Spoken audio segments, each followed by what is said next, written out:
Pemirsa nyangre pengrauh Imlek warsane mangkin, sesolahan barongsai dahat kejantosang oleh kramene. Tios mesolah ring kelenteng, barongsai taler mesolah ring ruang publik, miwah destinasi wisata, sanis tate ngedautin manah penonton nih.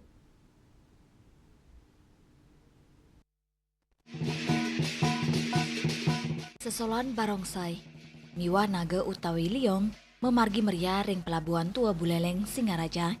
Sesolahan inucap dados hiburan majeng keramane, igel-igelan barongsai miwah naga, saha pesikian pergina miwah suaran musik, nadosang sesolahan inucap state kejantosang keramane, sewilang pikeling Imlek, para pergina barongsai, dande miwah wiro mawasan, muatang latihan sane telep selami 3 bulan, fisik sane kuat, saha pesikian, untuk nyuguang sesolahan sane becik.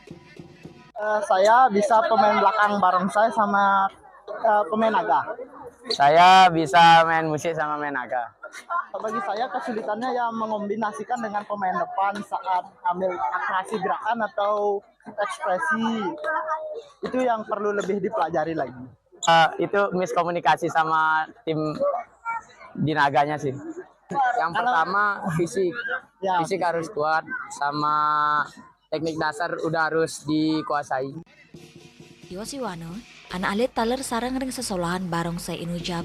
Silitunggilnya nih Indra, pemain tambur mayusa solas warse, dan mawasang wau sarang selami warse tur merasa bangga si desarang ring sesolahan inucap. Ada nggak kesulitannya bermain tambur? Nggak. Yang ada? Yang ngajar Koiwan. Ada teknik-teknik khusus yang dilakukan untuk bermain tambur? Ada. Apa itu? Banyak sih. Kendalanya ada nggak? Nggak. Kan kira Indra bermain tambur 5 menit lah. 5 menit ya. Sesolahan puniki kemargiang, ring sajeroning mikelingin wanti warse kaping 6, mulia tua Kongco Tan Hu Chin Jin, kaping 153 mengenah ring genah pengubaktian Tridharma Ling Guan Kiong. Barongsai miwanaga, pinaka Cina Bakti Kramat Tionghoa, nyangre pikiling tahun baru Imlek kali tali 500 pitung dasa pitu. Ya Sariuli, Bali TV.